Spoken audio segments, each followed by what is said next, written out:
Good morning વિદ્યાર્થી બહેનો, આપણે ભૂલ સુધારણામાં કાચા સરવૈયાને અસર ન કરતી ભૂલો અને કાચા સરવૈયાને અસર કરતી ભૂલો એ બે વિશે આપણે અગાઉ ચર્ચા કરી હતી. મોટાભાગે પરીક્ષામાં એ પ્રકારનો પ્રશ્ન પૂછાતો હોય છે કે કાચા સરવૈયાને અસર ન કરતી ભૂલો, કે જેમાં તમને વ્યવહારો આપેલા હોય અને વ્યવહારની નોંધ કરવાની હોય છે. તો આજે આપણે જોઈએ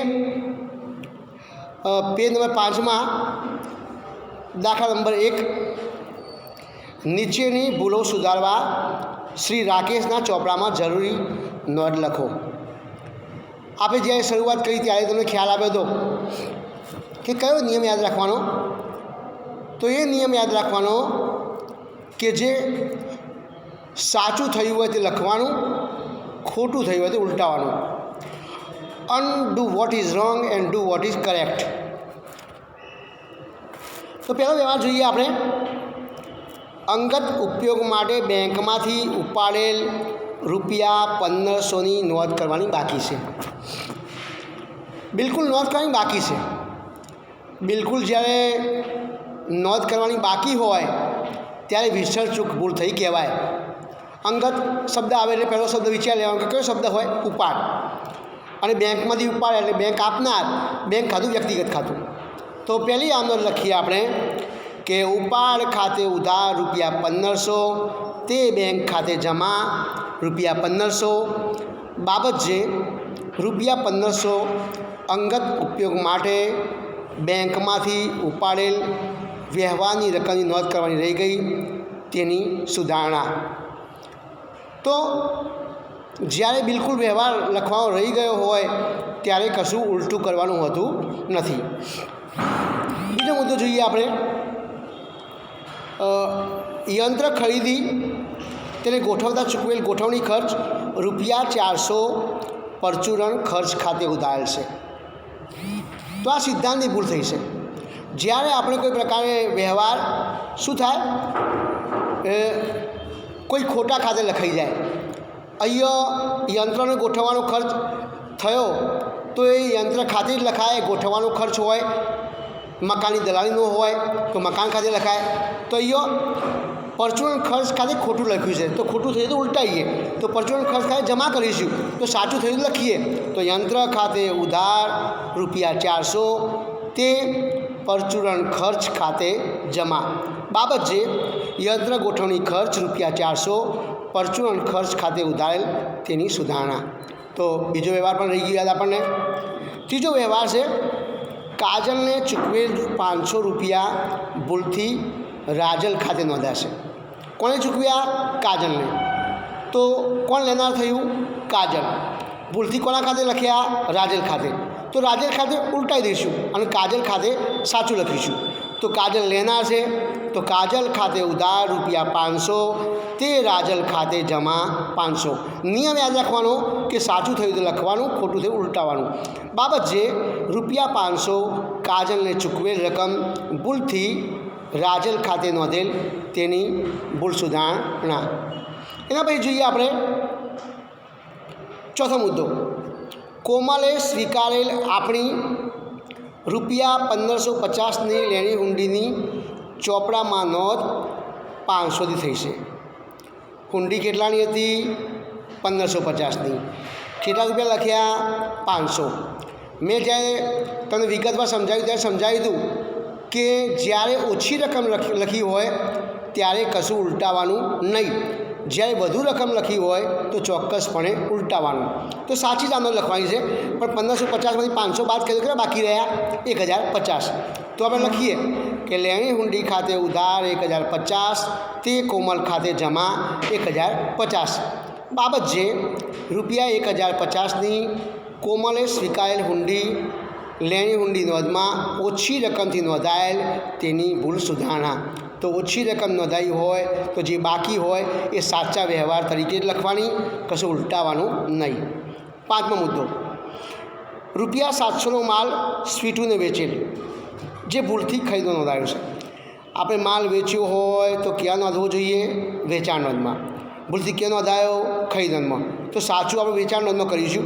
તો ખરીદ નોંધમાં કર્યો હોય તો ખરીદ ખાતે પણ શું કરવું પડશે? જમા. અને વેચાણ ખાતે પણ જમા. કોણ લેનાર છે? સ્વીટું. સ્વીટુનું ખાતું કયા પ્રકારનું ખાતું? વ્યક્તિગત ખાતું. વેચાણ ખરીદ ખાતું કયા પ્રકારનું ખાતું? માલ મિલકત ખાતું. આવે તો ઉધાર, જાય તો જમા. તો સ્વીટુ ખાતે ઉધાર ડબલ રકમ 700 + 700 કેટલા રૂપિયા? 1400. તે વેચાણ ખાતે 700, તે ખરીદ ખાતે 700. બાબત જે રૂપિયા 700ના સ્વીટુને વેચેલ માલ ભૂલથી ખરીદમાં નોંધ્યો હતો તેની ભૂલ સુધારણા. છઠ્ઠો મુદ્દો જોઈએ. રેખા પાસેથી ખરીદેલ રૂપિયા 1250ના માલની નોંધ વેચાણ નોંધમાં રૂપિયા 250થી કરવામાં આવી. અગાઉ પણ મેં કહ્યું હતું કે રકમ ઓછી હોય તો કશું ઉલટાવવાનું નથી.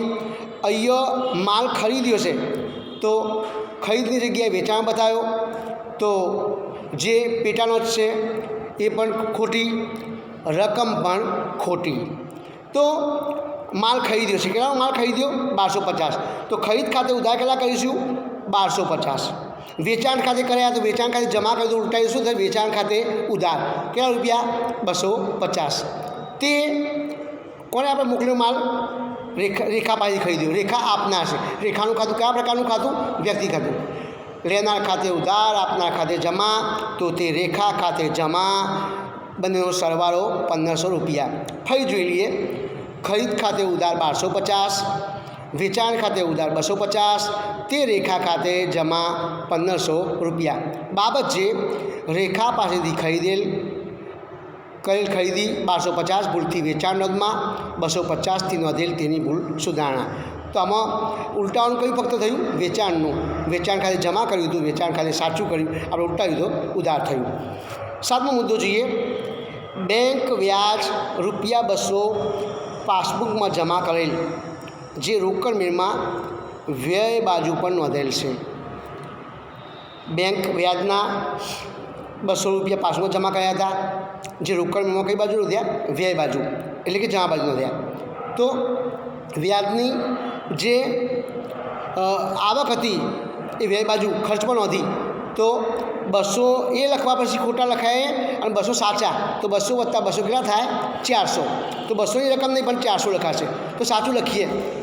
બેંક ખાતે ઉધાર રૂપિયા 400, તે બેંક વ્યાજ ખાતે જમા 400.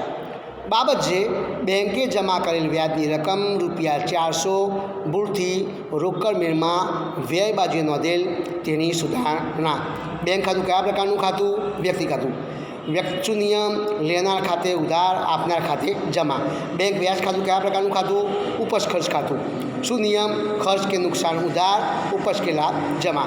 આપણને નિયમ આવડતા હોય તો આપણને ઓછી મુશ્કેલી પડે. તો આપણે છેલ્લી આમ 7મી અમલ કરી. બેંક ખાતે ઉધાર તે બેંક વ્યાજ ખાતે જમા. છેલ્લો મુદ્દો જોઈએ. રૂપિયા 300 પગારના ચૂકવેલ, તે પગાર ખાતે 400 તરીકે ઉધાર્યા. પગાર એ ખર્ચ છે. 300 થયો હતો, 400 ઉધાર્યા. કેટલા બધું ઉધાર્યા? 100. જ્યારે રૂપિયા 400નું વેચેલ ફર્નિચર 500થી ફર્નિચર ખાતે જમા થયું. ફર્નિચર કેટલાનું વેચ્યું? 400નું. ભૂલથી કેટલા જમા કર્યા? 500. તો ઉધાર 100 વધુ જમા ઉધાર્યા, જમામાં 100 વધુ જમા કર્યા. તો કેવી ભૂલ કહેવાય? ભરપાઈ ચૂક. જે આપણે 5મી ભૂલ જોઈ એમાં કાચા સંગાસર ન કરતી ભૂલ. તો છેલ્લે આમને જોઈ લઈએ કે ફર્નિચર ખાતે ખોટું થયું તો ફર્નિચર ખાતે ઉધાર રૂપિયા 100, પગાર ખાતે ઉધાર ખોટું થયું હતું તો પગાર ખાતે જમા. તો છેલ્લી આમ નોંધ. ફર્નિચર ખાતે ઉધાર 100, તે પગાર ખાતે જમા. બાબત જે ભરપાઈ ચૂકની ભૂલ સુધારી. તો તમે જો આ વારંવાર પ્રેક્ટિસ કરશો તો ચોક્કસપણે આ પ્રકારના વ્યવહારો જ આપણી પરીક્ષામાં, વાર્ષિક પરીક્ષામાં પૂછાશે. અસ્તુ.